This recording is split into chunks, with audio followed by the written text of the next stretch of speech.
ਸਤਿ ਸ੍ਰੀ ਅਕਾਲ ਦੋਸਤੋ, ਇਹ ਵੀਡੀਓ ਆਪਣੀ master cadre PTET HTET CTET ਅਰੋਈ ਸਕੋਰ ਲਈ ਬਣਾਈ ਗਈ ਹੈ।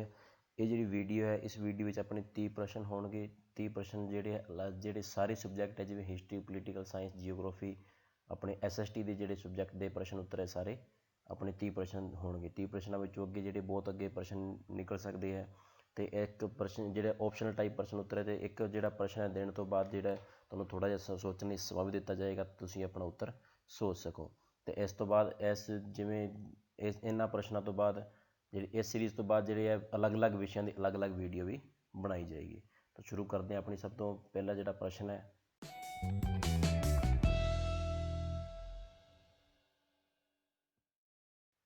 ਵਾਯੂਮੰਡਲ ਦੀ ਕਿਹੜੀ ਪਰਤ ਸਭ ਤੋਂ ਜ਼ਿਆਦਾ ਠੰਡੀ ਹੈ? ਕਿਹੜੀ ਪਰਤ ਸਭ ਤੋਂ ਜ਼ਿਆਦਾ ਠੰਡੀ? ਅਸ਼ਾਂਤ ਮੰਡਲ, ਸਮਤਾਪ ਮੰਡਲ, ਤਾਪ ਮੰਡਲ ਜਾਂ ਮੱਧ ਮੰਡਲ। 4 ਆਪਸ਼ਨ ਦਿੱਤੇ ਗਏ, ਇਹਨਾਂ ਵਿੱਚ ਇੱਕ ਆਪਸ਼ਨ ਜਿਹੜਾ ਹੈ ਤੁਸੀਂ ਦੱਸਣਾ ਹੈ। ਇਸ ਵਿੱਚ ਆਏਗਾ ਜਿਹੜਾ ਮੱਧ ਮੰਡਲ ਜਿਹੜਾ ਸਭ ਤੋਂ ਜਿਹੜੀ ਹੈ ਠੰਡੀ ਪਰਤ ਮੰਨੀ ਜਾਂਦੀ ਹੈ। ਇਸ ਤੋਂ ਬਾਅਦ ਇਸ ਦੀ ਫੋਟੋ ਹੈ ਤੁਹਾਨੂੰ ਮੱਧ ਮੰਡਲ ਦੀ, ਇਹ ਵੀ ਦਿਖਾਵਾਂਗੇ ਕਿ ਇਹਦੇ ਵਿੱਚ ਜਿਹੜੀ ਹੈ 4 ਪਰਤ ਦਿਖਾਈ ਗਈ, 5 ਪਰਤ ਜੋ ਟੋਟਲ ਜਿਹੜੀ ਦਿਖਾਈ ਗਈ ਹੈ। ਸਭ ਤੋਂ ਪਹਿਲੇ ਟ੍ਰੋਪੋਸਫੇਅਰ, ਸਟ੍ਰੈਟੋਸਫੇਅਰ, ਮੈਸੋਸਫੇਅਰ, ਥਰਮੋਸਫੇਅਰ ਅਤੇ ਐਕਸੋਸਫੇਅਰ।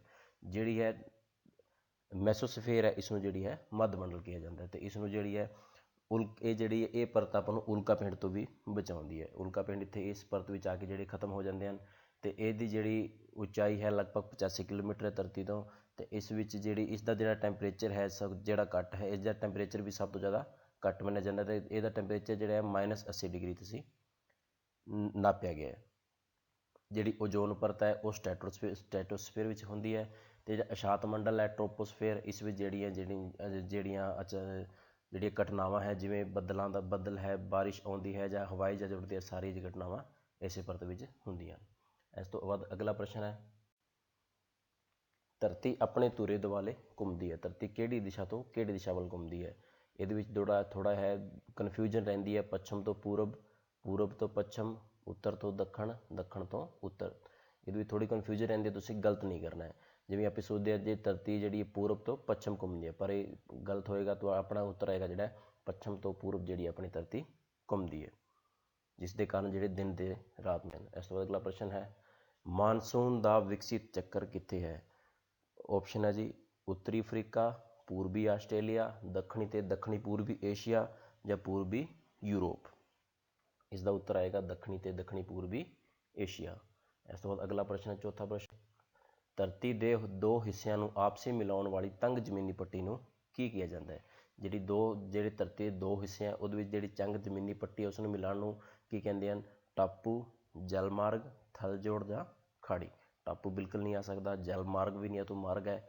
ਥਲ ਜੋੜ ਆ ਸਕਦਾ, ਖਾੜੀ ਵੀ ਨਹੀਂ ਆ ਸਕਦਾ। ਇੱਕ ਆਪਸ਼ਨ ਬਚਦਾ ਥਲ ਜੋੜ, ਜੋ ਕਿ ਆਪਣਾ ਸਹੀ ਹੋਏਗਾ। ਇਸ ਤੋਂ ਬਾਅਦ ਅਗਲਾ ਪ੍ਰਸ਼ਨ ਹੈ, ਤਪਤਖੰਡੀ ਵਰਖਾ ਜੰਗਲ ਭਾਰਤ ਵਿੱਚ ਕਿੱਥੇ ਪਾਏ ਜਾਂਦੇ ਹਨ? ਤਪਤਖੰਡੀ ਵਰਖਾ ਜੰਗਲ ਮੱਧ ਪ੍ਰਦੇਸ਼, ਹਿਮਾਚਲ ਪ੍ਰਦੇਸ਼, ਅੰਡੇਮਾਨ ਨਿਕੋਬਾਰ ਦੀਪ ਸਮੂਹ ਜਾਂ ਰਾਜਸਥਾਨ। ਤਪਤਖੰਡੀ ਵਰਖਾ ਜੰਗਲ ਜਿਹੜੇ ਹੈ ਅੰਡੇਮਾਨ ਨਿਕੋਬਾਰ ਦੀਪ ਸਮੂਹ ਵਿੱਚ ਪਾਏ ਜਾਂਦੇ ਹਨ। ਇਸ ਤੋਂ ਬਾਅਦ ਅਗਲਾ ਪ੍ਰਸ਼ਨ ਨੰਬਰ 6, ਚੀਨੀ ਬੋਧੀ ਯਾਤਰੀ ਹਿਊਨ ਸਾਂਗ ਕਿਸ ਦੇ ਸ਼ਾਸਨ ਕਾਲ ਵਿੱਚ ਜਿਹੜਾ ਹੈ ਭਾਰਤ ਆਇਆ ਸੀ? ਚੀਨੀ ਬੋਧੀ ਯਾਤਰੀ ਹਿਊਨ ਸਾਂਗ ਜਿਹੜਾ ਹੈ ਹਰਸ਼ਵਰਧਨ ਜੀ ਕਾਲ ਵਿੱਚ ਭਾਰਤ ਆਇਆ ਸੀ। ਇਸ ਦੀ ਫੋਟੋ ਵੀ ਦਿਖਾ ਦਿੰਦੇ ਹਾਂ ਤੁਹਾਨੂੰ ਹਿਊਨ ਸਾਂਗ ਦੀ। ਇਹ ਹਿਊਨ ਸਾਂਗ ਸੀ।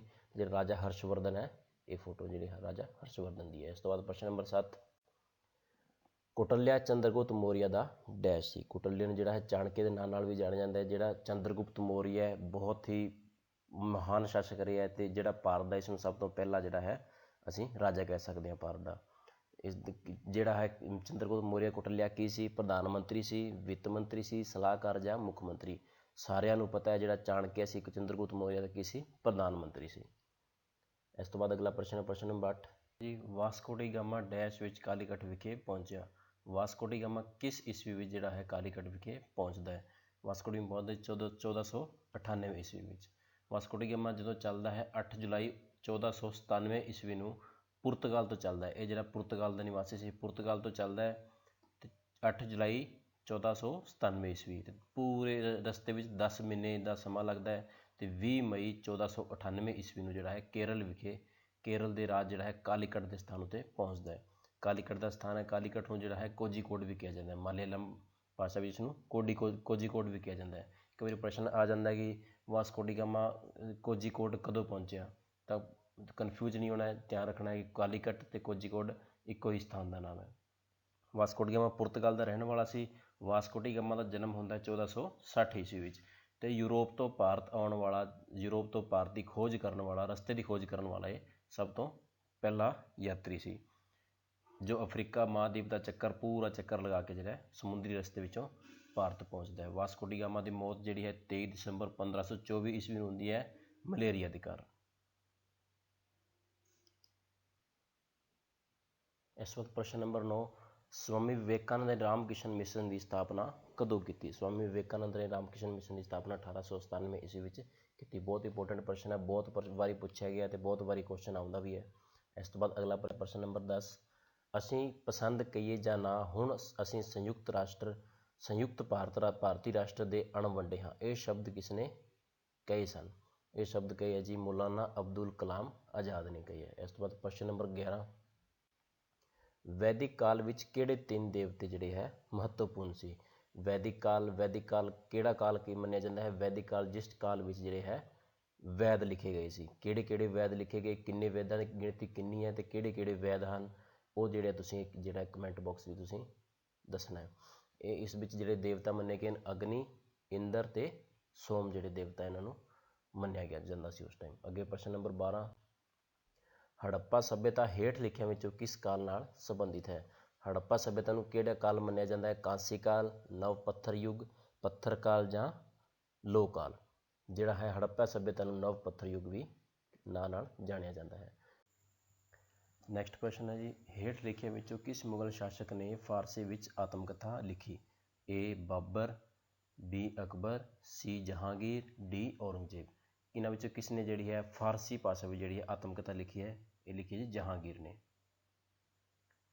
ਨੈਕਸਟ ਪ੍ਰਸ਼ਨ 14, ਭਾਰਤ ਅਤੇ ਪਾਕਿਸਤਾਨ ਦੀ ਸੀਮਾ ਕਿਸ ਦੁਆਰਾ ਨਿਸ਼ਚਿਤ ਕੀਤੀ ਗਈ? ਤੇ ਭਾਰਤ ਅਤੇ ਪਾਕਿਸਤਾਨ ਦੀ ਸੀਮਾ ਜਿਹੜੀ ਹੈ ਕਿਸ ਦੁਆਰਾ ਨਿਸ਼ਚਿਤ ਕੀਤੀ ਗਈ? Lord Mountbatten, Lord Lawrence, Lord Stafford Cripps ਜਾਂ ਸਰ ਸਿਰਿਲ ਰੈਡਕਲਿਫ। ਤੁਹਾਨੂੰ ਮੈਪ ਦਿਖਾ ਦੇਣੀ ਆ ਪਹਿਲਾਂ। ਇਹ ਜਿਹੜਾ ਮੈਪ ਹੈ, ਜਿਹੜੀ ਰੈੱਡ ਲਾਈਨ ਖਿੱਚੀ ਗਈ ਹੈ, ਇਹ ਜਦੋਂ 1947 ਈਸਵੀ ਨੂੰ ਭਾਰਤ ਦੀ ਜਦੋਂ ਵੰਡ ਹੁੰਦੀ ਹੈ, ਰਾਜਨੀਤਿਕ ਵੰਡ ਜਦੋਂ ਹੁੰਦੀ ਹੈ, ਉਸ ਟਾਈਮ ਜਿਹੜੇ ਭਾਰਤ ਦੇ ਹੈ 2 ਟੁਕੜੇ ਹੁੰਦੇ ਹੈ। ਦੋ ਪਾਕਿਸਤਾਨ ਬਣਦੇ ਹੈ ਅਤੇ ਇੱਕ ਹਿੰਦੁਸਤਾਨ। ਜਿਹੜਾ ਪਾਕਿਸਤਾਨ, ਇੱਕ ਈਸਟ ਪਾਕਿਸਤਾਨ ਅਤੇ ਦੂਸਰਾ ਵੈਸਟ ਪਾਕਿਸਤਾਨ। ਈਸਟ ਪਾਕਿਸਤਾਨ ਨੂੰ ਹੁਣ ਜਿਹੜਾ ਹੈ ਬੰਗਲਾਦੇਸ਼ ਦੇ ਨਾਂ ਨਾਲ ਵੀ ਜਾਣਿਆ ਜਾਂਦਾ ਹੈ। ਜਦੋਂ 1971 ਈਸਵੀ ਵਿੱਚ ਯੁੱਧ ਹੁੰਦਾ ਹੈ ਭਾਰਤ ਅਤੇ ਪਾਕਿਸਤਾਨ ਦਾ, ਇਹ ਇਸੇ ਕਾਰਨ ਹੀ ਹੁੰਦਾ ਹੈ ਕਿ ਜਿਹੜਾ ਬੰਗਲਾਦੇਸ਼ ਨੂੰ ਇਹ ਭਾਰਤ ਜਿਹੜਾ ਆਜ਼ਾਦ ਕਰਾਉਣਾ ਚਾਹੁੰਦਾ ਸੀ, ਅਤੇ ਭਾਰਤ ਜਿਹੜਾ ਹੈ 1971 ਦਾ ਯੁੱਧ ਜਿੱਤਦਾ ਹੈ ਅਤੇ ਜਿਹੜਾ ਈਸਟ ਪਾਕਿਸਤਾਨ ਹੈ ਆਜ਼ਾਦ ਹੋ ਜਾਂਦਾ ਅਤੇ ਹੁਣ ਜਿਹੜਾ ਹੈ ਬੰਗਲਾਦੇਸ਼ ਦੇ ਨਾਂ ਨਾਲ ਜਾਣਿਆ ਜਾਂਦਾ ਹੈ। ਇਹ ਲਕੀਰ ਖਿੱਚੀ ਗਈ ਹੈ ਜੀ ਸਰ ਸਿਰਿਲ ਰੈਡਕਲਿਫ ਦੁਆਰਾ, ਜਿਹੜੀ 1947 ਵਿੱਚ ਇਸ ਨੂੰ ਖਿੱਚਿਆ ਗਿਆ ਸੀ, ਅਤੇ ਰੈੱਡ ਲਾਈਨ ਹੋਣ ਦੇ ਕਾਰਨ, ਇਸ ਰੈਡਕਲਿਫ ਦੇ ਕਾਰਨ ਹੀ ਜਿਹੜਾ ਇਸ ਦਾ ਨਾਮ ਹੈ ਰੈਡਕਲਿਫ ਜਿਹੜਾ ਹੈ ਲਾਈਨ ਕਿਹਾ ਗਿਆ ਹੈ। ਇਸ ਤੋਂ ਬਾਅਦ ਅਗਲਾ ਪ੍ਰਸ਼ਨ ਨੰਬਰ 15, ਸ਼ਿਲਾਲੇਖ ਦੇ ਅਧਿਐਨ ਨੂੰ ਕੀ ਕਹਿੰਦੇ ਹਨ? ਐਪੀਗ੍ਰਾਫੀ, ਨਿਊਮਿਸਮੈਟਿਕਸ, ਆਰਕੀਓਲੋਜੀ ਜਾਂ ਫਿਲੋਸਫੀ। ਜਿਹੜੇ ਸ਼ਿਲਾਲੇਖ ਹੈ ਉਹਦੇ ਉਸ ਨੂੰ ਕੀ ਕਿਹਾ ਜਾਂਦਾ ਹੈ? ਉਸ ਨੂੰ ਐਪੀਗ੍ਰਾਫੀ ਕਿਹਾ ਜਾਂਦਾ ਹੈ। ਸ਼ਿਲਾਲੇਖ ਜਿਹੜੇ ਹੈ ਪਹਿਲਾਂ ਲਿਖੇ ਜਾਂਦੇ ਸਨ, ਉਹਨਾਂ ਨੂੰ ਜਿਹੜੀ ਪੜ੍ਹਾਈ ਕਿਵੇਂ ਕੀਤੀ ਜਾਂਦੀ ਹੈ? ਐਪੀਗ੍ਰਾਫੀ ਰਾਹੀਂ ਉਸ ਦੀ ਪੜ੍ਹਾਈ ਕੀਤੀ ਜਾਂਦੀ ਹੈ। ਪ੍ਰਸ਼ਨ ਨੰਬਰ 16, ਹੇਠ ਲਿਖਿਆਂ ਵਿੱਚੋਂ ਕਿਹੜਾ ਭਾਰਤ ਦਾ ਪਹਿਲਾ ਸ਼ਾਸਕ ਮੰਨਿਆ ਜਾਂਦਾ ਹੈ? ਤੁਹਾਨੂੰ ਪਹਿਲਾਂ ਵੀ ਦੱਸਿਆ ਸੀ, ਜਿਹੜਾ ਪਹਿਲਾ ਸ਼ਾਸਕ ਕਿਸ ਨੂੰ ਮੰਨਿਆ ਜਾਂਦਾ ਹੈ? ਚੰਦਰਗੁਪਤ ਮੌਰੀਆ ਜਾਂ ਅਸ਼ੋਕ, ਕਨਿਸ਼ਕ ਜਾਂ ਚੰਦਰਗੁਪਤ ਵਿਕਰਮਾਦਿੱਤਿਆ। ਚੰਦਰਗੁਪਤ ਵਿਕਰਮਾਦਿੱਤਿਆ ਅਤੇ ਚੰਦਰਗੁਪਤ ਮੌਰੀਆ ਯਾਦ ਰੱਖਣਾ। ਚੰਦਰਗੁਪਤ ਮੌਰੀਆ ਜਿਹੜਾ ਹੈ ਭਾਰਤ ਦਾ ਸਭ ਤੋਂ ਪਹਿਲਾ ਸ਼ਾਸਕ ਸੀ। ਚਾਣਕਿਆ ਸੀ ਜਿਹੜਾ, ਜਾਂ ਕਨਿਸ਼ਕ ਵੀ ਅਸੀਂ ਕਹਿ ਸਕਦੇ ਹਾਂ, ਜਿਹੜਾ ਹੈ ਉਸਦਾ ਪ੍ਰਧਾਨ ਮੰਤਰੀ ਮੰਨਿਆ ਜਾਂਦਾ ਹੈ। ਬਹੁਤ ਹੀ ਮਹੱਤਵਪੂਰਨ ਰਾਜਾ ਰਿਹਾ ਭਾਰਤ ਦਾ। ਇਸ ਤੋਂ ਬਾਅਦ ਪ੍ਰਸ਼ਨ ਨੰਬਰ 17, ਮੈਗਸਥਨੀਜ਼ ਕਿਸ ਦਾ ਦੂਤ ਸੀ? ਇਹ ਵੀ ਬਹੁਤ ਹੀ ਇੰਪੋਰਟੈਂਟ ਜਿਹੜਾ ਹੈ ਪ੍ਰਸ਼ਨ ਹੈ। ਅਲੈਗਜ਼ੈਂਡਰ, ਯੂਨਾਨੀ, ਡੈਰੀਓਕਸ ਜਾਂ ਸੈਲਿਓਕਸ। ਇਸ ਦਾ ਉੱਤਰ ਆਏਗਾ ਸੈਲਿਓਕਸ। ਸੈਲਿਓਕਸ ਦਾ ਜਿਹੜਾ ਮੈਗਸਥਨੀਜ਼ ਹੈ, ਸੈਲਿਓਕਸ ਦਾ ਜਿਹੜਾ ਹੈ ਦੂਤ ਸੀ। ਇਸ ਦੇ ਬਾਰੇ ਅਸੀਂ ਜਿਹੜੀ ਇੰਪੋਰਟੈਂਟ ਗੱਲ ਹੈ ਤੁਹਾਨੂੰ ਫੋਟੋ ਦਿਖਾ ਦਿੰਦੇ ਇੱਕ ਵਾਰੀ। ਇਹ ਜਿਹੜਾ ਹੈ ਮੈਗਸਥਨੀਜ਼ ਦੀ ਫੋਟੋ ਹੈ। ਮੈਗਸਥਨੀਜ਼ ਜਿਹੜਾ ਹੈ ਇੱਕ ਯੂਨਾਨੀ ਰਾਜਦੂਤ ਸੀ, ਯੂਨਾਨ ਦੇਸ਼ ਦਾ ਰਹਿਣ ਵਾਲਾ ਸੀ। ਜੋ ਇਹ ਜਿਹੜਾ ਹੈ ਚੰਦਰਗੁਪਤ ਮੌਰੀਆ ਦੇ ਦਰਬਾਰ ਵਿੱਚ ਆਇਆ ਸੀ, ਅਤੇ ਯੂਨਾਨੀ ਸਾਮੰਤ ਸੈਲੂਕਸ ਜਿਹੜਾ ਹੈ ਉਸਨੇ 305 ਈਸਾ ਪੂਰਵ ਵਿੱਚ ਭਾਰਤ 'ਤੇ ਹਮਲਾ ਕੀਤਾ, ਅਤੇ ਜਿਹੜਾ ਹੈ ਸੈਲਿਓਕਸ ਹੈ, ਇਸ ਸੈਲਿਓਕਸ ਦਾ ਇਹ ਹੈ ਜਿਹੜਾ ਦੂਤ ਸੀ, ਉਸ ਦਾ ਜਿਹੜਾ ਹੈ ਉਹ ਇਹ ਕਿ ਦੂਤ ਸੀ ਸੈਲਿਊਕਸ ਦਾ, ਮੈਗਸਥਨੀਜ। ਚੰਦਰਗੁਪਤ ਨਾਲ ਜਿਹੜੀ ਹੈ ਜਦੋਂ ਉਸਨੇ ਸੈਲਿਊਕਸ ਨੇ ਹਮਲਾ ਕੀਤਾ ਤਾਂ ਅੱਗੇ ਜਿਹੜਾ ਹੈ ਚੰਦਰਗੁਪਤ ਮੌਰੀਆ ਉਸ ਟਾਈਮ ਰਾਜਾ ਸੀ, ਅਤੇ ਜਿਸ ਕਾਰਨ ਜਿਹੜੀ ਹੈ ਉਹਨਾਂ ਦੇ ਵਿੱਚ ਆਪਸੀ ਯੁੱਧ ਹੁੰਦਾ ਹੈ, ਅਤੇ ਜਿਹੜਾ ਚੰਦਰਗੁਪਤ ਮੌਰੀਆ ਦੀ ਸ਼ਕਤੀ ਵੀ ਉਸ ਟਾਈਮ ਬਹੁਤ ਸੀ, ਅਤੇ ਸੈਲਿਊਕਸ ਨੂੰ ਕੀ ਹੈ ਉੱਥੇ ਕਿਹੜੀ ਹੈ ਸੰਧੀ ਕਰਨੀ ਪੈਂਦੀ ਹੈ, ਅਤੇ ਜਿੱਥੇ ਮੈਗਸਥਨੀਜ ਹੈ ਭਾਰਤ ਵਿੱਚ ਇੱਕ ਦੂਤ ਦੇ ਰੂਪ ਵਿੱਚ ਕੰਮ ਕਰਦਾ ਹੈ। ਜਿਹੜਾ ਹੈ ਇਸਨੇ ਮੈਗਸਥਨੀਜ ਨੇ ਜੋ ਦੇਖਿਆ ਉਹ ਸਾਰੀ ਜਿਹੜੀ ਹੈ ਕਹਾਣੀ ਹੈ, ਇੱਕ ਆਪਣੀ ਪੁਸਤਕ ਵੀ ਲਿਖੀ ਹੈ ਇੰਡੀਕਾ, ਯਾਦ ਰੱਖਣੀ ਹੈ। ਇੰਡੀਕਾ ਕਿਸ ਦੀ ਲਿਖੀ ਹੋਈ ਹੈ? ਮੈਗਸਥਨੀਜ ਦੀ ਲਿਖੀ ਹੋਈ ਹੈ। ਇਸ ਜਿਹੜੇ ਛੋਟੇ ਛੋਟੇ ਕੁਐਸਚਨ ਬਣਦੇ ਹੈ, ਬਹੁਤ ਹੀ ਇੰਪੋਰਟੈਂਟ ਕੁਐਸਚਨ ਹੈ, ਤੁਸੀਂ ਇਹ ਸਾਰੀ ਗੱਲ ਧਿਆਨ ਵਿੱਚ ਰੱਖਣੀ ਹੈ। ਇੰਡੀਕਾ ਕਿਸ ਨੇ ਲਿਖੀ? ਮੈਗਸਥਨੀਜ। ਮੈਗਸਥਨੀਜ ਕਿਸ ਦਾ ਦੂਤ ਸੀ? ਸੈਲਿਊਕਸ। ਕਿਸ ਦੇ ਟਾਈਮ ਭਾਰਤ ਆਇਆ ਇਹ ਆਇਆ ਸੀ ਚੰਦਰਗੁਪਤ ਮੌਰੀਆ ਦੇ ਟਾਈਮ। ਨੈਕਸਟ ਪ੍ਰਸ਼ਨ ਨੰਬਰ 18, ਕਿਸ ਮੁਗਲ ਰਾਜੇ ਦੇ ਰਾਜ ਸਮੇਂ ਅੰਗਰੇਜ਼ੀ ਈਸਟ ਇੰਡੀਆ ਕੰਪਨੀ ਨੇ ਭਾਰਤ ਵਿੱਚ ਆਪਣੀ ਫੈਕਟਰੀ ਖੋਲ੍ਹੀ ਸੀ? ਕਿਸ ਟਾਈਮ ਵਿੱਚ ਖੋਲ੍ਹੀ ਸੀ? ਅਕਬਰ, ਜਹਾਂਗੀਰ, ਸ਼ਾਹਜਹਾਂ ਜਾਂ ਔਰੰਗਜ਼ੇਬ? ਜਿਹੜਾ ਜਹਾਂਗੀਰ ਹੈ ਇਸ ਟਾਈਮ ਦੇ ਜਿਹੜੇ ਹੈ ਮੁਗਲ ਅੰਗਰੇਜ਼ੀ ਸਾਮਰਾਜ ਨੇ ਜਿਹੜੀ ਹੈ ਆਪਣੀ ਈਸਟ ਇੰਡੀਆ ਦੀ ਸਭ ਤੋਂ ਪਹਿਲੀ ਫੈਕਟਰੀ ਖੋਲ੍ਹੀ ਸੀ। ਅਗਲਾ ਪ੍ਰਸ਼ਨ ਨੰਬਰ 19, ਭਾਰਤ ਛੱਡੋ ਅੰਦੋਲਨ 1942 ਦੌਰਾਨ ਕਰੋ ਜਾਂ ਮਰੋ ਦਾ ਮੰਤਰ ਕਿਸ ਨੇ ਦਿੱਤਾ ਸੀ? ਕਰੋ ਜਾਂ ਮਰੋ ਦਾ ਜਿਹੜਾ ਨਾਅਰਾ ਹੈ ਕਿਸ ਨੇ ਦਿੱਤਾ ਸੀ? ਮਹਾਤਮਾ ਗਾਂਧੀ, ਸੁਭਾਸ਼ ਚੰਦਰ ਬੋਸ, ਜਵਾਹਰ ਲਾਲ ਨਹਿਰੂ ਜਾਂ ਸਰਦਾਰ ਵੱਲਭ ਭਾਈ ਪਟੇਲ? ਸਾਰਿਆਂ ਨੂੰ ਪਤਾ ਹੈ ਜਿਹੜਾ ਭਾਰਤ ਛੱਡੋ ਅੰਦੋਲਨ ਹੈ ਕਦੋਂ ਸ਼ੁਰੂ ਹੋਇਆ, ਅਤੇ ਜਿਹੜਾ ਕਰੋ ਜਾਂ ਮਰੋ ਦਾ ਨਾਅਰਾ ਹੈ ਕਿਸ ਨੇ ਦਿੱਤਾ ਸੀ? ਇਹ ਦਿੱਤਾ ਸੀ ਜੀ ਮਹਾਤਮਾ ਗਾਂਧੀ ਨੇ। ਅਤੇ ਭਾਰਤ ਛੱਡੋ ਅੰਦੋਲਨ ਜਿਹੜਾ ਹੈ ਦੂਸਰਾ ਜਦੋਂ ਵਿਸ਼ਵ ਯੁੱਧ ਹੋਇਆ, ਦੂਸਰਾ ਵਿਸ਼ਵ ਯੁੱਧ ਜਿਹੜਾ ਚੱਲ ਰਿਹਾ ਸੀ ਉਸ ਟਾਈਮ 9 ਅਗਸਤ 1942 ਈਸਵੀ ਨੂੰ ਸ਼ੁਰੂ ਹੋਇਆ ਸੀ। ਯਾਦ ਰੱਖਿਓ ਜਿਹੜਾ ਹੈ ਭਾਰਤ ਛੱਡੋ ਅੰਦੋਲਨ 9 ਅਗਸਤ 1942 ਈਸਵੀ ਨੂੰ ਸ਼ੁਰੂ ਹੋਇਆ, ਅਤੇ ਇਸ ਨੂੰ ਅਗਸਤ ਵਿੱਚ ਸ਼ੁਰੂ ਹੋਇਆ, ਇਸ ਕਰਕੇ ਇਸ ਨੂੰ ਅਗਸਤ ਕ੍ਰਾਂਤੀ ਵੀ ਕਿਹਾ ਜਾਂਦਾ ਹੈ।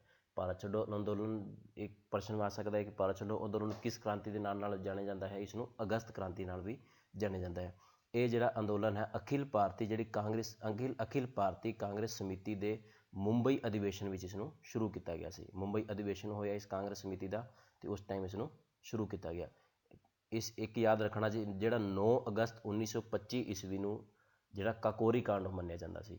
9 ਅਗਸਤ 1925 ਈਸਵੀ ਨੂੰ ਜਿਹੜਾ ਕਾਕੋਰੀ ਕਾਂਡ ਹੋਇਆ ਉਸ ਦੇ ਪੂਰੇ 17 ਸਾਲਾਂ ਬਾਅਦ ਇਸ ਨੂੰ ਜਿਹੜੇ ਮਹਾਤਮਾ ਗਾਂਧੀ ਦੇ ਸਹਿਯੋਗ ਨਾਲ ਪੂਰੇ ਭਾਰਤ ਵਿੱਚ ਇੱਕ ਸਮੇਂ ਵਿੱਚ ਇਸ ਨੂੰ ਸ਼ੁਰੂ ਕੀਤਾ ਗਿਆ। ਅਤੇ ਜਿਹੜਾ ਭਾਰਤ ਛੱਡੋ ਦਾ ਜਿਹੜਾ ਨਾਅਰਾ ਹੈ ਇਹ ਯੂਸਫ ਮੇਹਰ ਅਲੀ ਨੇ ਦਿੱਤਾ ਸੀ।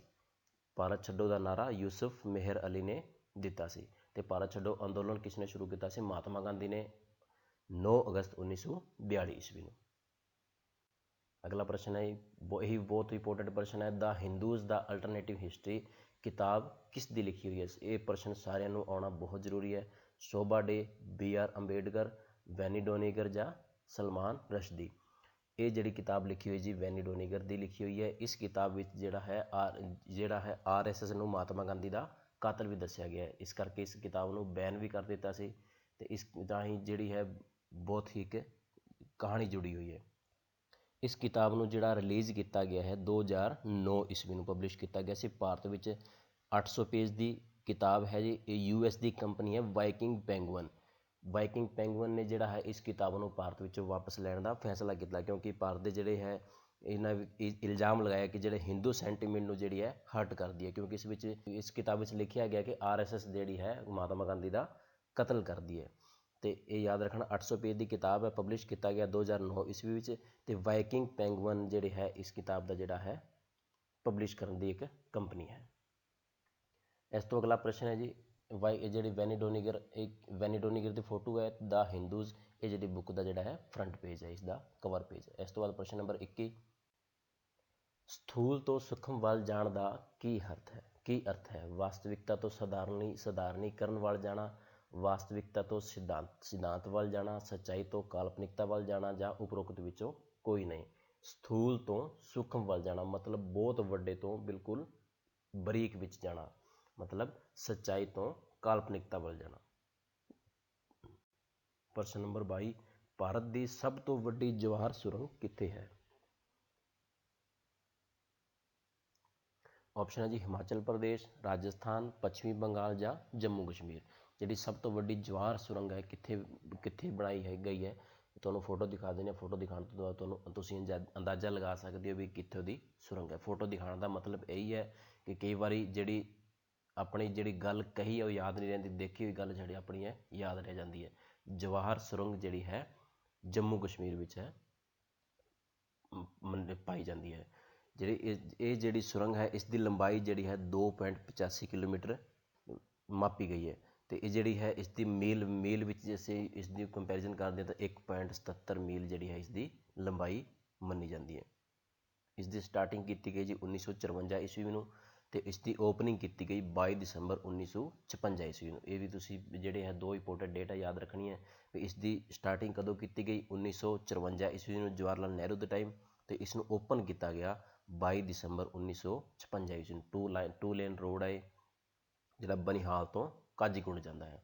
ਇਸ ਤੋਂ ਬਾਅਦ ਅਗਲਾ ਪ੍ਰਸ਼ਨ ਹੈ ਪ੍ਰਸ਼ਨ ਨੰਬਰ 23, ਇਹਨਾਂ ਵਿੱਚੋਂ ਕਿਹੜਾ ਕੁਦਰਤੀ ਵਾਤਾਵਰਣ ਨਹੀਂ ਹੈ? ਕਿਹੜਾ ਕੁਦਰਤੀ ਵਾਤਾਵਰਣ ਨਹੀਂ ਹੈ? ਮੈਨਗਰੋਵ, ਮਾਰੂਥਲ, ਟੈਰੀਰੀਅਮ ਜਾਂ ਕੋਰਲ ਰੀਫਸ। ਜਿਹੜਾ ਹੈ ਟੈਰੀਰੀਅਮ ਹੈ ਜਿਹੜਾ ਹੈ ਕੁਦਰਤੀ ਵਾਤਾਵਰਣ ਨਹੀਂ ਹੈ। ਇਸ ਤੋਂ ਬਾਅਦ ਪ੍ਰਸ਼ਨ ਨੰਬਰ 24, ਭਾਰਤ ਦਾ ਕਿਹੜਾ ਸਮੁੰਦਰੀ ਤੱਟ ਤੂਫਾਨੀ ਤਪਤਖੰਡੀ ਚੱਕਰਵਾਤ ਤੋਂ ਬਹੁਤਾ ਪ੍ਰਭਾਵਿਤ ਹੁੰਦਾ ਹੈ? ਜਿਹੜਾ ਤੂਫਾਨੀ ਚੱਕਰਵਾਤ ਕਿਹੜੇ ਹਿੱਸੇ ਵਿੱਚ ਭਾਰਤ ਵਿੱਚ ਸਭ ਤੋਂ ਜ਼ਿਆਦਾ ਹੁੰਦੀਆਂ ਹਨ? ਆਂਧਰਾ ਤੱਟ, ਕੋਂਕਣ, ਮਾਲਾਬਾਰ ਜਾਂ ਗੁਜਰਾਤ। ਬਹੁਤ ਹੀ ਇੰਪੋਰਟੈਂਟ ਪ੍ਰਸ਼ਨ ਤੁਸੀਂ ਯਾਦ ਰੱਖਣਾ। ਫੋਟੋ ਦਿਖਾ ਦਿੰਦੇ ਹਾਂ ਤੁਹਾਨੂੰ। ਇਹ ਜਿਹੜਾ ਹੈ ਇਹ ਫੋਟੋ ਦੇਖ ਕੇ ਤੁਸੀਂ ਅੰਦਾਜ਼ਾ ਲਗਾ ਸਕਦੇ ਹੋ ਕਿ ਕਿਹੜਾ ਤੱਟ ਹੈ ਜਿਹੜਾ ਹੈ ਇੱਥੇ ਸਭ ਤੋਂ ਜ਼ਿਆਦਾ ਚੱਕਰਵਾਤ ਜਿਹੜੇ ਹੈ ਆਉਂਦੇ ਹਨ।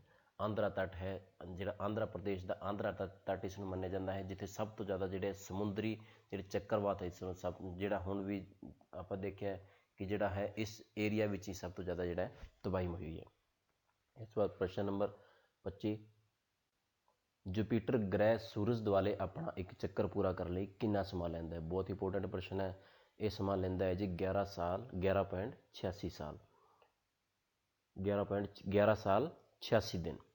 ਤੁਸੀਂ ਦੇ ਸਕਦੇ ਹੋ ਸਭ ਤੋਂ ਪਹਿਲਾਂ ਮਰਕਰੀ, ਵੀਨਸ, ਅਰਥ, ਮਾਰਸ, ਜੁਪੀਟਰ, ਸੈਟਰਨ, ਯੂਰੇਨਸ ਅਤੇ ਨੈਪਚੂਨ। ਜਿਹੜਾ ਜੁਪੀਟਰ ਹੈ ਜਿਹੜਾ ਧਰਤੀ ਦਾ ਸਭ ਤੋਂ ਜਿਹੜਾ ਹੈ ਵੱਡਾ ਗ੍ਰਹਿ ਮੰਨਿਆ ਜਾਂਦਾ ਹੈ। ਜੁਪੀਟਰ ਦੀ ਫੋਟੋ ਦਿਖਾ ਦੇਣੇ ਤੁਹਾਨੂੰ ਕਰੀਬ ਤੋਂ। ਇਹ ਜੁਪੀਟਰ ਦੀ ਫੋਟੋ ਹੈ। 11.86 ਸਾਲ ਵਿੱਚ ਇਸ ਨੂੰ ਪੂਰਾ ਕਰਦਾ ਆਪਣੇ ਇੱਕ ਚੱਕਰ ਨੂੰ। ਬ੍ਰਹਿਸਪਤੀ ਗ੍ਰਹਿ ਹੈ ਜਿਹੜਾ ਸੂਰਜ ਦਾ ਪੰਜਵਾਂ ਅਤੇ ਧਰਤੀ ਦਾ ਸਭ ਤੋਂ ਵੱਡਾ ਗ੍ਰਹਿ ਹੈ। ਸੂਰਜ ਦਾ ਪੰਜ ਨੰਬਰ 'ਤੇ ਵੱਡਾ ਅਤੇ ਧਰਤੀ ਦਾ ਸਭ ਤੋਂ ਵੱਡਾ ਗ੍ਰਹਿ ਹੈ ਮੰਨਿਆ ਜਾਂਦਾ ਹੈ। ਇਸ ਦੀ ਔਰਬਿਟਲ ਸਪੀਡ ਜਿਹੜੀ ਕਕਸ਼ੀय ਗਤੀ ਹੈ ਇਹ ਹੈ 13.07 ਕਿਲੋਮੀਟਰ ਪਰ ਸੈਕਿੰਡ। ਜੇ ਅਸੀਂ ਇਸ ਨੂੰ ਪਰ ਸੈਕਿੰਡ ਹੈ 13.07 ਕਿਲੋਮੀਟਰ। ਜੇ ਇਸ ਨੂੰ ਪਰ ਮਿੰਟ ਦੇਖੀਏ ਤਾਂ 784.2 ਕਿਲੋਮੀਟਰ ਪਰ ਮਿੰਟ, ਅਤੇ ਇਸ ਨੂੰ ਜੇ ਘੰਟੇ ਵਿੱਚ ਦੇਖੀਏ ਤਾਂ 47,052 ਕਿਲੋਮੀਟਰ ਪਰ ਘੰਟੇ ਦੀ ਜਿਹੜੀ ਹੈ ਕਕਸ਼ੀय ਗਤੀ ਹੈ। ਜਿਹੜਾ ਡਿਸਟੈਂਸ ਫਰੋਮ ਅਰਥ ਹੈ 638.92 ਮਿਲੀਅਨ ਕਿਲੋਮੀਟਰ। ਜਿਹੜਾ ਹੈ ਅਸੀਂ ਜਿਹੜਾ ਕਰੋੜ ਵਿੱਚ ਦੇਖੀਏ ਤਾਂ 63 ਕਰੋੜ ਅਤੇ 90 ਲੱਖ ਲਗਭਗ ਬਣਦਾ ਹੈ। ਜਿਹੜਾ ਡਿਸਟੈਂਸ ਫਰੋਮ ਸਨ ਹੈ ਸਨ ਤੋਂ ਜਿਹੜੀ ਇਸ ਦੀ ਦੂਰੀ ਹੈ ਇਹ ਹੈ 773.34 ਮਿਲੀਅਨ ਕਿਲੋਮੀਟਰ, ਲਗਭਗ 77 ਕਰੋੜ 33 ਲੱਖ ਕਿਲੋਮੀਟਰ ਲਗਭਗ ਇਸ ਨੂੰ ਮੰਨਿਆ ਜਾਂਦਾ ਹੈ ਦੂਰ। ਇਸ ਤੋਂ ਬਾਅਦ ਪ੍ਰਸ਼ਨ ਨੰਬਰ 26, ਭਾਰਤ ਵਿੱਚ UPSC ਦੇ ਮੈਂਬਰਾਂ ਦੀ ਨਿਯੁਕਤੀ ਕੌਣ ਕਰਦਾ ਹੈ? UPSC ਜਿਹੜੇ ਸਿਲੈਕਟ ਹੁੰਦੇ ਹੈ ਉਹਨਾਂ ਦੀ ਜਿਹੜੀ ਨਿਯੁਕਤੀ ਹੈ ਕੌਣ ਕਰਦਾ ਹੈ? ਪੋਲੀਟੀਕਲ ਸਾਇੰਸ ਦਾ ਪ੍ਰਸ਼ਨ ਹੈ ਜੀ। UPSC ਦਾ ਚੇਅਰਮੈਨ, ਰਾਸ਼ਟਰਪਤੀ, ਕੇਂਦਰੀ ਗ੍ਰਹਿ ਮੰਤਰੀ ਜਾਂ ਪ੍ਰਧਾਨ ਮੰਤਰੀ। ਇਸ ਦੀ ਜਿਹੜੀ ਨਿਯੁਕਤੀ ਹੈ ਜੀ ਰਾਸ਼ਟਰਪਤੀ ਕਰਦਾ ਹੈ। ਇਸ ਤੋਂ ਬਾਅਦ ਪ੍ਰਸ਼ਨ ਨੰਬਰ 27, ਇਹਨਾਂ ਵਿੱਚੋਂ ਕਿਹੜਾ ਸੰਵਿਧਾਨ ਦਾ ਅੰਗ ਨਹੀਂ ਹੈ? ਸੰਵਿਧਾਨ ਦਾ ਅੰਗ ਨਹੀਂ ਹੈ। ਚੋਣ ਕਮਿਸ਼ਨ ਹੈ ਅੰਗ, ਵਿੱਤ ਕਮਿਸ਼ਨ ਬਿਲਕੁਲ ਹੈ, ਅੰਤਰ ਰਾਜ ਪ੍ਰੀਸ਼ਦ ਬਿਲਕੁਲ ਹੈ, ਯੋਜਨਾ ਕਮਿਸ਼ਨ ਇਹ ਜਿਹੜਾ ਹੈ ਸੰਵਿਧਾਨ ਦਾ ਅੰਗ ਨਹੀਂ ਮੰਨਿਆ ਜਾਂਦਾ। ਯੋਜਨਾ ਕਮਿਸ਼ਨ ਨੂੰ ਸੰਵਿਧਾਨ ਦਾ ਅੰਗ ਨਹੀਂ ਮੰਨਿਆ ਜਾਂਦਾ। ਪ੍ਰਸ਼ਨ ਨੰਬਰ 28, ਇਹਨਾਂ ਵਿੱਚੋਂ ਕਿਹੜੇ ਰਾਜ ਵਿੱਚ ਪੰਚਾਇਤ ਰਾਜ ਸਿਸਟਮ ਨਹੀਂ ਹੈ? ਜਿਸ ਵਿੱਚ ਪੰਚਾਇਤੀ ਰਾਜ ਸਿਸਟਮ ਨਹੀਂ ਹੈ, ਪਿੰਡਾਂ ਦੀ ਜਿਹੜੀ ਪੰਚਾਇਤ ਹੈ ਉਹ ਰਾਜ ਸਿਸਟਮ ਕਿਹੜੇ ਜਿਹੜੇ ਹੈ ਰਾਜ ਵਿੱਚ ਨਹੀਂ ਹੈ? ਚਾਰ ਆਪਸ਼ਨ ਹੈ, ਨਾਗਾਲੈਂਡ, ਤ੍ਰਿਪੁਰਾ, ਕੇਰਲਾ ਅਤੇ ਅਸਾਮ। ਨਾਗਾਲੈਂਡ ਵਿੱਚ ਜਿਹੜਾ ਹੈ ਪੰਚਾਇਤੀ ਰਾਜ ਸਿਸਟਮ ਨਹੀਂ ਹੈ। ਇਸ ਤੋਂ ਬਾਅਦ ਪ੍ਰਸ਼ਨ ਨੰਬਰ 29, ਭਾਰਤੀ ਸੰਵਿਧਾਨ ਦਾ ਨਿਰਮਾਣ ਕਰਨ ਲਈ ਕਿੰਨੀਆਂ ਕਮੇਟੀਆਂ ਦੀ ਨਿਯੁਕਤੀ ਕੀਤੀ ਗਈ? A 23, B 34, C 22, D 40। ਜਦੋਂ ਭਾਰਤੀ ਸੰਵਿਧਾਨ ਦਾ ਜਦੋਂ ਨਿਰਮਾਣ ਕੀਤਾ ਗਿਆ ਭੀਮ ਰਾਓ ਅੰਬੇਡਕਰ ਦੁਆਰਾ, ਜਦੋਂ ਸੰਵਿਧਾਨ ਦਾ ਨਿਰਮਾਣ ਕੀਤਾ ਗਿਆ ਸੀ ਉਸ ਟਾਈਮ ਕਿੰਨੀਆਂ ਕਮੇਟੀਆਂ ਦੀ ਜਦੋਂ ਹੈ ਨਿਯੁਕਤੀ ਕੀਤੀ ਗਈ ਸੀ? ਇਹ ਕੀਤੀ ਗਈ ਸੀ 22 ਜਿਹੜੀ ਕਮੇਟੀਆਂ ਬਣਾਈਆਂ ਗਈਆਂ ਸੀ। ਜੇ 22 ਕਮੇਟੀਆਂ ਮਿਲ ਕੇ ਹੈ ਜਿਹੜੇ ਭਾਰਤੀ ਸੰਵਿਧਾਨ ਦਾ ਨਿਰਮਾਣ ਕੀਤਾ ਸੀ। ਸੰਸਦ ਦੀ ਰਚਨਾ ਕਿਵੇਂ ਹੁੰਦੀ ਹੈ? ਜਦੋਂ ਇੱਕ ਸੰਸਦ ਬਣਦੀ ਹੈ ਉਸ ਵਿੱਚ ਜਿਹੜੇ ਕਿਹੜੇ ਹੈ ਮੁੱਖ ਜਿਹੜੇ ਤੱਤ ਇਸਦੇ ਹੁੰਦੇ ਹਨ? ਲੋਕ ਸਭਾ, ਰਾਜ ਸਭਾ। ਦੂਸਰਾ ਆਪਸ਼ਨ ਹੈ ਜੀ ਰਾਸ਼ਟਰਪਤੀ, ਲੋਕ ਸਭਾ ਤੇ ਰਾਜ ਸਭਾ। ਤੀਸਰਾ ਹੈ ਮੁੱਖ ਜੱਜ, ਰਾਸ਼ਟਰਪਤੀ, ਲੋਕ ਸਭਾ ਤੇ ਰਾਜ ਸਭਾ। ਉਪ ਰਾਸ਼ਟਰਪਤੀ, ਲੋਕ ਸਭਾ ਅਤੇ ਰਾਜ ਸਭਾ। ਇਸ ਵਿੱਚ ਜਿਹੜੇ ਹੈ ਬਹੁਤ ਇਸ ਨੂੰ ਧਿਆਨ ਨਾਲ ਦੇਖਣਾ, ਲੋਕ ਸਭਾ ਤੇ ਰਾਜ ਸਭਾ ਨਹੀਂ ਹੋ ਸਕਦਾ ਬਿਲਕੁਲ, ਕਿਉਂਕਿ ਲੋਕ ਸਭਾ ਤੇ ਰਾਜ ਸਭਾ ਇਸ ਨੂੰ ਸੰਭਾਲੇਗਾ ਕੌਣ, ਇਸ ਦੇ ਉੱਪਰ ਵੀ ਇੱਕ ਜਿਹੜਾ ਹੈ ਵਿਅਕਤੀ ਹੋਣਾ ਬਹੁਤ ਜ਼ਰੂਰੀ ਹੈ। ਰਾਸ਼ਟਰਪਤੀ, ਲੋਕ ਸਭਾ, ਰਾਜ ਸਭਾ ਇਹ ਹੋ ਸਕਦਾ ਹੈ। ਇਸ ਤੋਂ ਬਾਅਦ ਉੱਤਰ ਨੰਬਰ 3 ਮੁੱਖ ਜੱਜ, ਰਾਸ਼ਟਰਪਤੀ, ਲੋਕ ਸਭਾ ਅਤੇ ਰਾਜ ਸਭਾ। ਦੇਖੋ ਲੋਕ ਸਭਾ, ਰਾਜ ਸਭਾ ਠੀਕ ਹੈ, ਇਹਦੇ ਵਿੱਚ ਜਿਹੜਾ ਇੱਕ ਤਾਂ ਮੁੱਖ ਜੱਜ ਆਏਗਾ ਜਾਂ ਫਿਰ ਰਾਸ਼ਟਰਪਤੀ ਆਏਗਾ। ਇਹ ਕਿਉਂ ਆਏਗਾ ਇਹ ਤੁਹਾਨੂੰ ਬਾਅਦ ਵਿੱਚ ਦੱਸਾਂਗੇ। ਇਸ ਤੋਂ ਬਾਅਦ ਆਪਸ਼ਨ ਨੰਬਰ ਡੀ ਉਪ ਰਾਸ਼ਟਰਪਤੀ, ਲੋਕ ਸਭਾ ਅਤੇ ਰਾਜ ਸਭਾ। ਇਹਦੇ ਵਿੱਚ ਇਹ ਜਿਹੜਾ ਆਪਸ਼ਨ ਹੈ ਇਹਦੇ ਵਿੱਚ ਜਿਹੜਾ ਸਹੀ ਹੈ ਉਹ ਰਾਸ਼ਟਰਪਤੀ, ਲੋਕ ਸਭਾ ਅਤੇ ਰਾਜ ਸਭਾ। ਜਦੋਂ ਤੱਕ ਰਾਸ਼ਟਰਪਤੀ ਹੁੰਦਾ ਹੈ ਦੇਸ਼ ਵਿੱਚ ਉਸ ਟਾਈਮ ਜਿਹੜਾ ਲੋਕ ਸਭਾ ਅਤੇ ਰਾਜ ਸਭਾ ਨੂੰ ਸੰਭਾਲਣ ਦਾ ਕੰਮ ਜਿਹੜਾ ਹੈ ਰਾਸ਼ਟਰਪਤੀ ਕਰਦਾ ਹੈ। ਬਾਏ ਚਾਂਸ ਜੇ ਰਾਸ਼ਟਰਪਤੀ ਦੀ ਮੌਤ ਹੋ ਜਾਂਦੀ ਹੈ ਤਾਂ ਉਸ ਤੋਂ ਬਾਅਦ ਜਿਹੜਾ ਹੈ ਉਪ ਰਾਸ਼ਟਰਪਤੀ ਉਸ ਨੂੰ ਸੰਭਾਲਦਾ ਹੈ। ਅਤੇ ਬਾਏ ਚਾਂਸ ਉਪ ਰਾਸ਼ਟਰਪਤੀ ਦੀ ਮੌਤ ਹੋ ਜਾਂਦੀ ਹੈ, ਜੇ ਬਾਏ ਚਾਂਸ ਉਹ ਆਪਣਾ ਕਾਰਜ ਸੰਭਾਲ ਵਿੱਚ ਜਿਹੜਾ ਹੈ ਕਾਮਯਾਬ ਨਹੀਂ ਹੁੰਦਾ ਹੈ ਤਾਂ ਉਸ ਤੋਂ ਬਾਅਦ ਉਹ ਜਿਹੜਾ ਹੈ ਮੁੱਖ ਜੱਜ ਹੈ, ਜਿਹੜਾ ਸੁਪਰੀਮ ਕੋਰਟ ਦਾ ਜੱਜ ਹੈ, ਉਸ ਨੂੰ ਲੋਕ ਸਭਾ ਅਤੇ ਰਾਜ ਸਭਾ ਨੂੰ ਸੰਭਾਲਣ ਦਾ ਕੰਮ ਕਰਦਾ ਹੈ। ਇਸ ਤਰ੍ਹਾਂ ਜਿਹੜੀ ਸੰਸਦ ਦੀ ਰਚਨਾ ਕੀਤੀ ਜਾਂਦੀ ਹੈ। ਜਿਹੜਾ ਮੇਨ ਤੱਥ ਇਸਦੇ ਮੰਨੇ ਜਾਂਦੇ ਆ ਰਾਸ਼ਟਰਪਤੀ, ਲੋਕ ਸਭਾ ਅਤੇ Rajya Sabha. So thanks for watching. ਇਹ ਜਿਹੜੀ ਵੀਡੀਓ ਹੈ ਤੁਹਾਨੂੰ ਕਿਵੇਂ ਲੱਗਦੀ ਹੈ, ਜਿਹੜੇ ਪ੍ਰਸ਼ਨ ਹੈ ਤੁਹਾਨੂੰ ਕਿਵੇਂ ਲੱਗੇ, ਇਸ ਤੋਂ ਇਲਾਵਾ ਜੋ ਤੁਹਾਨੂੰ ਕੋਈ ਕੁਐਰੀ ਹੋਏ ਜਾਂ ਕੋਈ ਤੁਹਾਨੂੰ ਕਿਸੇ ਪ੍ਰਸ਼ਨ ਵਿੱਚ ਗਲਤੀ ਲੱਗੇ ਤਾਂ ਤੁਸੀਂ ਜਿਹੜਾ ਹੈ ਕਮੈਂਟ ਬਾਕਸ ਵਿੱਚ ਜਿਹੜਾ ਹੈ ਤੁਸੀਂ ਮੈਸੇਜ ਕਰ ਸਕਦੇ ਹੋ ਅਤੇ ਜਿਹੜਾ ਚੈਨਲ ਹੈ ਸਬਸਕ੍ਰਾਈਬ ਕਰ ਸਕਦੇ ਹੋ। ਠੀਕ ਹੈ ਜੀ, ਧੰਨਵਾਦ।